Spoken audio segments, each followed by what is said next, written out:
Hai, halo, jumpa lagi di channel MDM Alida, di channel aku yang membahas seputar Shopee. Oke teman-teman, di seputar Shopee yang di MDM Alida sering berikan informasinya itu tentang misalkan tentang Shopee Pay, tentang pinjam, tentang gimana cara menggunakan voucher Shopee. Nah, semuanya ada di video-video aku sebelumnya. Nah, untuk sekarang ini aku akan membahas mengenai Shopee Pay Later nih ya teman-teman. Kalau Shopee Pay Later ini memang sebenarnya kadang-kadang ada yang menganggapnya sebagai riba, dan itu kalau misalkan udah ditentukan riba itu memang riba mungkin ya teman-teman.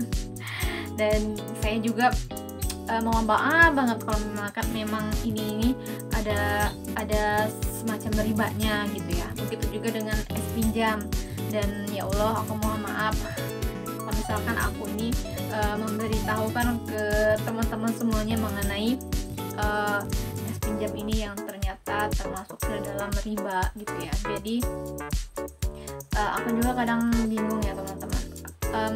Di sisi lain kita membutuhkan gitu kan, di sisi lain ada ketentuan yang memang tidak diperbolehkan menurut ajaran Islam ya teman-teman. Itu kembali ke pribadi masing-masing gitu ya teman-teman.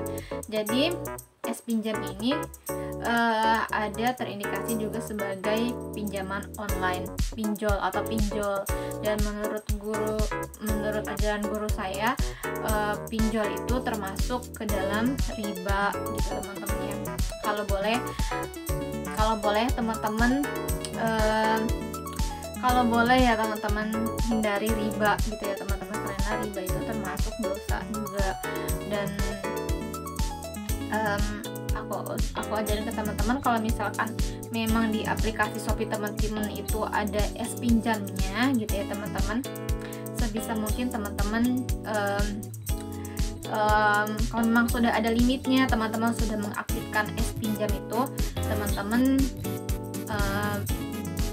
diusahakan untuk menghindari dari pinjam gitu ya, karena memang bunganya itu gede banget, dan hitung-hitungannya itu termasuk ke dalam yang nggak jelas gitu ya teman-teman. Karena aku juga pernah pakai pinjam sebenarnya, dan pernah aku buat tutorial. Sebenarnya aku pinjam untuk buat tutorial untuk memberitahukan ke teman-teman gimana cara mengaktifkan pinjam, gimana caranya kita untuk meminjam gitu ya.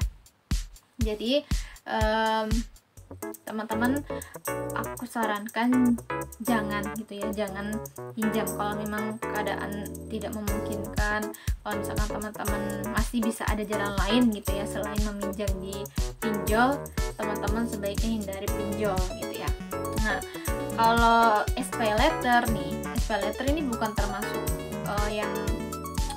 yang seperti pinjol gitu ya, karena pay letter ini kita hanya menggunakannya untuk berbelanja gitu, berbelanja lebih mudah. Kalau pay letter itu kita pakai limitnya untuk berbelanja, dan dana administrasinya juga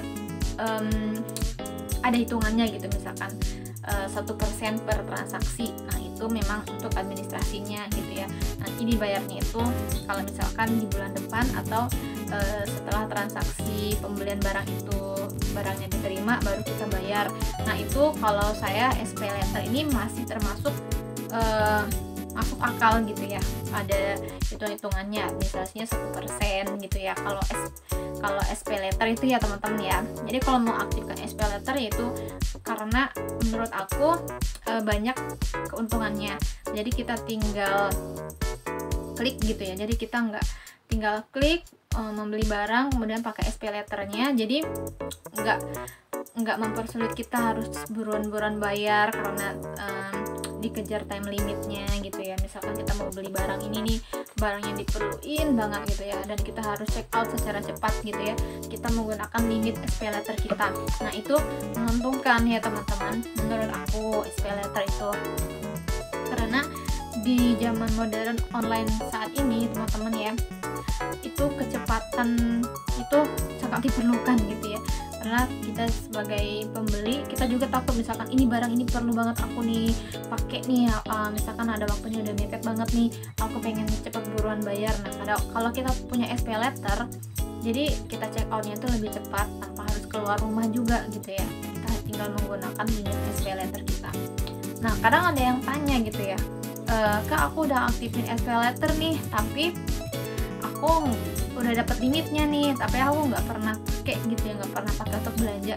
Apakah kita kena tagihan juga gitu ya?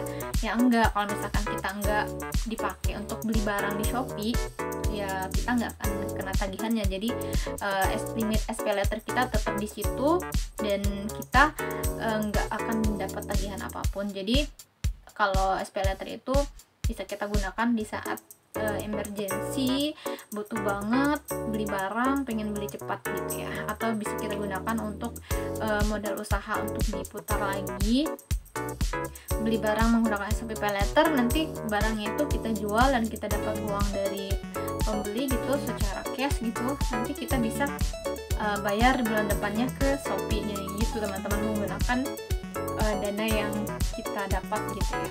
Tapi mula-mulanya kita menggunakan SPayLater gitu teman-teman. Untuk saat ini selama ini saya menggunakan SPayLater, alhamdulillah tidak ada kendala ya teman-teman. Dan SPayLater ini tentunya memiliki limit yang berbeda-beda, dan ada yang memiliki SPayLaternya bisa untuk membeli pulsa gitu ya ketentuannya.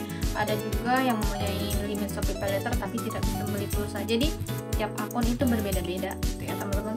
Kalau saya pernah membuat tutorial untuk SPayLater itu untuk beli pulsa gitu ya, tapi ternyata di SPayLater teman-teman yang lain ternyata nggak bisa gitu ya, dan otomatis saya kena teror ya. Dia bilang nggak bisa gitu, mereka bilang nggak bisa SPayLaternya untuk beli pulsa gitu kan, sementara aku bisa gitu ya. Kenapa ini gitu kan? Saya juga bingung teman-teman, bingung banget ini gimana, kenapa gitu kan. Terus saya coba untuk memberikan tipsnya gitu ya, tips untuk membeli pulsa di Shopee menggunakan SPayLater. Saya memberikan tips untuk bisa beli pulsa pakai SPayLater itu, diantaranya saya bilang coba deh lunasi dulu tagihan yang mungkin ada gitu ya, ada nunggak gitu ya, ternyata mereka udah lunasin. Terus aku bilang coba deh charge-nya itu dibersihkan dulu, dan mereka udah bersihin gitu ya charge-nya. Cache gitu ya, cache-nya tuh kayak semacam apa ya, data yang kita pakai cache gitu lah, pokoknya dihapus dulu. Ternyata udah mereka. Terus aku bilang suruh upgrade aplikasi Shopee-nya ke aplikasi yang terbaru, ternyata mereka udah, dan akhirnya mereka itu nggak bisa juga, tetap nggak bisa juga. Dan aku mohon maaf banget, itu ternyata ada ketentuan sendiri dari pihak Shopee-nya gitu teman-teman. Jadi kalau SPayLater-nya nggak bisa dibelikan pulsa gitu atau paket data, itu kembali ke pihak Shopee-nya gitu. Dan aku juga pernah dapat dengar kalau memang yang bisa beli pulsa pakai SPayLater itu hanya pemilik SPayLater yang limitnya di atas 5 juta gitu ya. Dan mungkin juga iya, karena limit SPayLater aku sekarang ini di atas 5 juta gitu ya. Dan boleh dilihat juga coba yang di atas 5 juta limit SPayLater-nya bisa nggak dibelikan untuk beli pulsa gitu. Dan coba deh gitu ya. Dan aku juga nggak bisa pastiin karena itu kebijakan dari pihak Shopee-nya juga sih, bukan dari apa tips-tips aku gitu ya.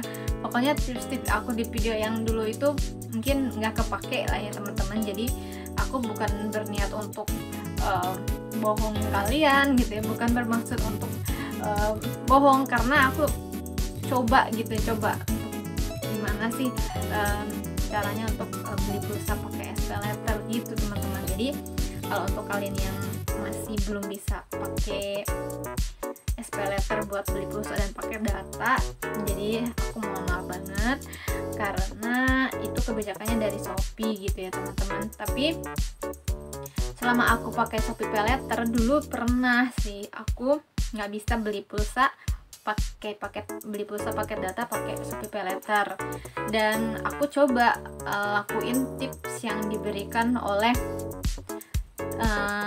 tim Shopee gitu ke aku gitu ya. Dan karena aku waktu itu mau beli pulsa memang nggak bisa, dan kemudian aku tanya ke tim Shopee, dan tim Shopee memberikan sarana-sarana seperti itu ke aku, dan akhirnya bisa gitu ya. Makanya aku buat tutorialnya seperti itu gitu ya teman-teman. Jadi bersihkan dulu chatnya, upgrade dulu aplikasinya, bayar dulu tagihannya kalau ada tagihan yang belum dibayar lunas gitu. Dan aku udah buat tutorialnya, dan ternyata ada yang tetap nggak berhasil gitu ya teman-teman. Jadi aku mohon maaf banget.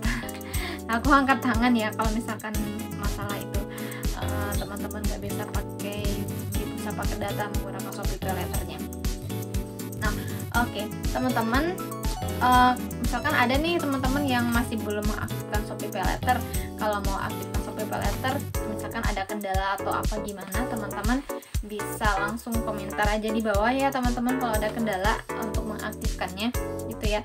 Nanti sebisa mungkin aku akan jawab di kolom komentar, aku jawab langsung, ataupun aku akan buatkan semacam videonya untuk penjelasan ke teman-temannya gitu ya. Oke, itu aja teman-teman penjelasan Shopee Pay Later dari aku, dan aku ucapin terima kasih teman-teman yang udah nonton video aku ya. Dan sampai jumpa lagi di video aku selanjutnya. Teman-teman jangan lupa untuk subscribe channel aku yang MDM Alida ini. Oke, terima kasih teman-teman semuanya. Assalamualaikum warahmatullahi wabarakatuh.